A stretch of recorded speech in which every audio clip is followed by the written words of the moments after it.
What is going on, everybody? Welcome back to the ranch. Today might be a really special day because we might have a brand new surprise here at the ranch. But before we get into that, we have to go feed the whole entire ranch, and we have a lot of hungry animals. We have to feed the goats, the otters, the birds, and so much more because they're really hungry for breakfast. So let's go get started, and then I'll show you guys the brand new surprise. First up is my baby Cappy bear that we're raising up for her future girlfriend, for the boyfriend that we have over here. And no, this is not the surprise that is for the video.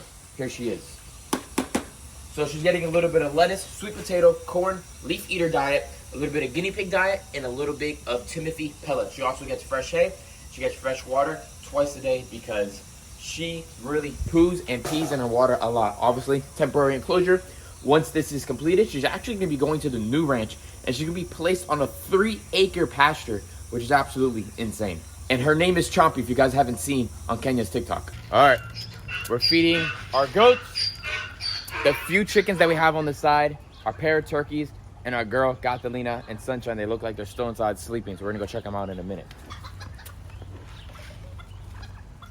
When it's a muddy day, it is a muddy day, and everything's wet. There's really not much you could do, but we can still feed. We got our feeder right here. We got our buddy Emu. He doesn't look nice, but he only likes the cow. Butch is starting to flare up a little bit, and good news is Butch actually bred with our female Rhea yesterday, which is absolutely amazing.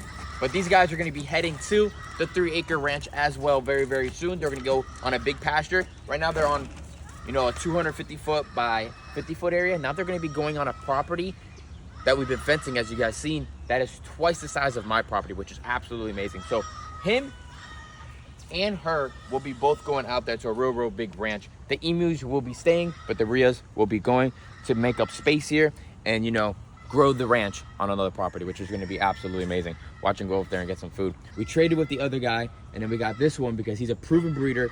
He's hatched his own babies. He knows what he's doing. He's a mature male, and he's a boss. And that's why we wanted him for our immature female. And he's done the job already once. This year, we should have some beautiful Rhea chicks available, which I'm really excited about. Emu eggs, we put them in the incubator. Don't think they're good. This guy only likes moors, so we're gonna have to find us a brand new pair of emus. We're gonna keep him because he's nice and she's a great layer, but he's not doing the job. He just likes moors, and that can't work here on the ranch. Emu cow is not gonna really happen. This is our hay room, so let's feed moors, the donkey, and the goats. We literally just stack hay on top of old hay, and then we throw another one a little farther that way. And probably every couple weeks we clean out this whole entire area and just make a dirty pile to the side that you see that's over there. That's all you really do. Catalina doesn't really eat it all up. Moors eats all his hay up every single day, but the goats are picky eaters. They're just browsers, they're not grazers. So they just really nitpick the best pieces of hay, and that's it, compared to Catalina and the grazers that actually eat everything. But it's a lot of hay that gets placed here, so that's why a lot gets pushed down and there's a lot of mess, but that's goats for you. These guys get TNA or ONA twice a day as well, and we're gonna throw it to the dryer section. So there we go. Now let's head to the back and let's go see our next animal. We're inside Oliver and Callie's enclosure. They're hanging out in their brand new house over there. We have them locked up because we're doing some construction inside of the building today. So now let's place them their fresh new shrimp and tilapia for breakfast.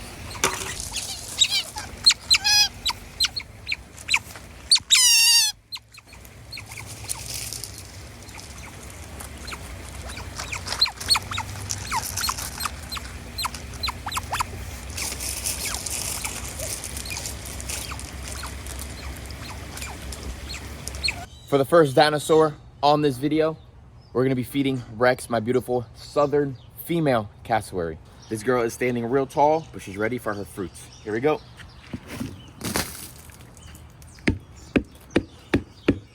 Next up is her boyfriend, Blue. She's not too much of a fan of, but he's getting real tall and strong, and he might be ready to breed very soon. But let's feed them as well. They're getting all sorts of different stuff today. Oh yeah, it's a muddy day, boys and girls. But mud doesn't bother them. These guys live deep in the jungle of Australia when it's always raining, always wet. So being in the mud, eating muddy fruits is not a situation whatsoever, because these guys are doing that all the time. And sometimes people say the fruit is a little ripe, but if you think about when they find the fruit, the fruit is getting eaten by different birds, different monkeys, and by the time it hits the bottom of the jungle floor, that stuff is completely rotten. So eating very ripe fruit is ideal for these cassowaries. The cassowaries have definitely become some big freaking birds. It's crazy to see these guys when we first started with them, when they were just this size, literally below the size of our knee. And now check them out. They are absolutely true prehistoric dinosaurs. And I cannot wait for one day that we could produce these guys and put more of these beautiful animals on our earth, because unfortunately, these guys are losing their habitat every single day, and one day these animals might be extinct in the wild. Without having private people, private zoos having these guys in captivity, these guys won't be in the wild anymore. So maybe one day we'll be able to release these guys in a really, really good national park. So the noise that you guys just saw was some type of vocalizing of these birds. Whenever they see somebody new here, they do it with each other. It's a warning sign. I'm not 100% sure what it is, but every time I do see them doing it, it's when somebody else new is in the area, and that's pretty much it. But their colors are absolutely gorgeous. I mean, check that thing out. And our last group of deer are inside this other section right over here. Check them out over there, you guys. We got a real big girl in the back, another girl, and then a new buck. These guys get the same exact diet as the other ones. We just make one big bucket and we do it twice a day. Now entering inside of one of my favorite enclosures to date on this ranch until the second aviary gets thickened. Now the first one is beautiful. So we're feeding soft-bill diet, papaya, pear, apple, grape, and a little bit of plum. We make 2 separate bowl sections inside of here so that it's safe for all the different species of birds so they can eat. The noises you hear are the white-crested turacos in the distance, getting excited for the fresh fruit. Let's move on to the next bowl. All right, fresh bowl in, old bowl out. We try to replace our bowls every single day. We got a beautiful chocolaca right there. She just took off.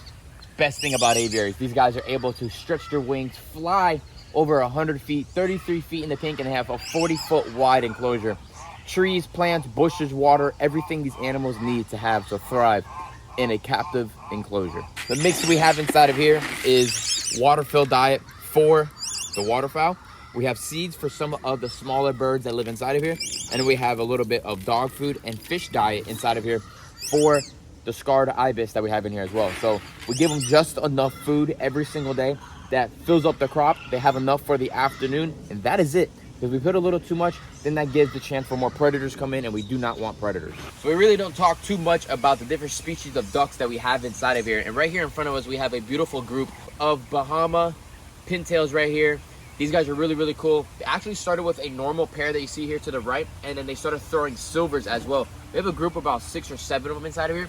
We also have a pair of white cheek tree ducks. I think it's 2 females, or maybe it's 2 males. I've never produced those here on the ranch. Everything else I've produced. So we're gonna have to probably get 2 or 3 more of those so that we can have a little colony going. We also have a group of beautiful silver wood ducks in the far distance over there. It's 2 pairs. Oh, okay. Good morning. White-crested Turaco calling off right now. That noise is actually heard all the way to the front of the house, which is about 1.5 acres away. It's pretty freaking awesome. And as you can see, the male and female both do that. They call each other. And when we were in South Africa, my sister, me, my buddy Lewis, and Skyler, we actually heard these guys out deep in the mountains, in the valleys. So these guys are pretty much just waiting on for their food. They get excited when they see us walking inside of here. And as you can see, they go off with each other all the time. They're really, really, really cool species of birds. We've been having to fill up this pond almost every other day because, as you guys know, when we built this aquascape ecosystem about 5 years ago, the main pond area is made out of fabric, no liner. And that's pretty much because it was easier to build it that way. There was a lot of mud, and all the water kind of does a natural water change all the time, which actually helps to keep the water super, super clear. But it's a negative because the water evaporates really fast, especially with the waterfall in this time of the year when there's not a lot of rain. So we have to fill it really often. We also have a really cool species of waterfowl that is coming really soon that's really rare, and we're going to be having to find the other sex of it, and we're going to announce that in the upcoming video, so stay tuned for that. We have some really cool bird things coming here to the ranch, and I cannot wait for that. Check this out, you guys. We have the scarred ibis together, and we have the chocolacas to the right. A trio of chocolacas and a 2.3 of scarred ibis doing their thing, hanging out, coexisting. 2 complete different animals from different parts of the whole entire world, living their best life here on the ranch in a giant aviary, and you know, just doing their thing. Both species have never produced here on the ranch yet, but hopefully this upcoming spring we have some success and we're able to produce some of these guys and maybe offer them to other private keepers here in the United States. And finally, we're inside of the brand new aviary and the deer enclosure, and this is where the surprise is at. The cool thing about hooved animals, majority of them, they like to poo and pee at a certain spot. So these guys have two locations. One is right here inside of their little shelter area. They stay nice and completely dry. You can see it's been wet outside and all the dirt here is nice and dry. But before we do that, we're going to be giving these guys a little bit of, you know, the LS hoof dog diet. They get a little bit of lettuce, apples, and sweet potatoes, and they get this twice a day. We have 3 adults inside of here and one little surprise. So I know you guys were thinking that the baby capybara was actually the surprise, but truly the surprise is inside the new aviary. So let's go find her. We have 6 deer total on the ranch right now, but there are 2 groups, and both groups have males, meaning that some of them could be pregnant. But on the other side of this island, I have something really cute. So the surprise on the ranch is a baby muntjac deer. So I didn't want to show you guys her until I knew she was 100% healthy and safe. She's about 3 weeks old now, and she's not raised by me, she's mother raised. So being mother raised, she's a little shy, which is okay, because this little girl will be staying on the ranch, and now we can't even keep up with her because she's moving so fast. You go that way, I'll go this way. So as you guys can see, she is a little skittish, but that is okay, because what I mentioned earlier is because I didn't pull her as a little baby. She is not raised by humans, she's raised by her mother, and her mother wasn't bottle raised at all. So that's gonna make her daughter scared of humans as well. She's small pin raised, so she's not gonna hurt herself in this pen because this is where she was born, but she's doing absolutely amazing. She's about 3 weeks old now, and she'll be an addition here onto the ranch. Once she becomes of age, we will move her to the other herd with an unrelated male and keep on growing our muntjac deer herd here at the ranch, which is gonna be really, really awesome. My goal is to have as many deer as I can on this ranch, and it's gonna be really, really, really cool. So as you guys can see, the spots on the baby deer are actually starting to fade away because the older they get, the spots go away. When she's born, the spots are all there, and they look like Bambi, which is pretty funny. These deer are also called barking deer because they have dog-like calls. The tusks are like canine teeth with just the males, and these guys breed year-round. So there's really no way of knowing when these guys are pregnant. They're pretty much pregnant, and then they have babies again, which is really, really, really cool. These guys are also from Asia, and there's also different groups of them that are invasive in the UK, which is pretty funny. They're known to being solitary, they're territorial, and omnivores, eating plants, fungi, and even small animals, which is pretty freaking crazy. So hopefully they don't eat the birds here in the future inside of my enclosure.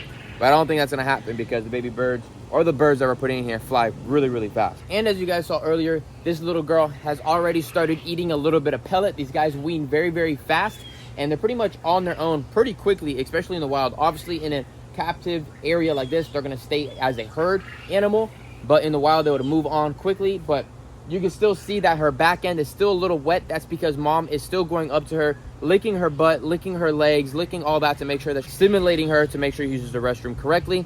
And that's the reason why her backside looks a little wet still, because mom licks her and cleans her real often still. But like I said, she's already starting to wean because she's eating on her own a lot already. So now, you guys, we're gonna need a name for this little girl. We already have Peanut, we already have Nutella, we already have Marg, we already have Rita. Now we need a name for the new daughter that is born here on the ranch. So put it down in the comments, you guys. Let me know what you guys think we should name this sweet little girl. She will get added to the next herd down the road once she becomes mature and of size. But whenever we're able to produce and have something born here on the ranch, it's always a great thing. That just means that the animals are happy, healthy, and reproducing here on the ranch. And that is all for today, you guys. But make sure you guys are subscribed to this channel, because I know everybody has been waiting for the new birds that are going to be entering inside of this enclosure very, very soon. So stick with it, you guys. Be patient. They will be here in the next couple of weeks, and I cannot wait to show you guys what we have for this brand new awesome enclosure.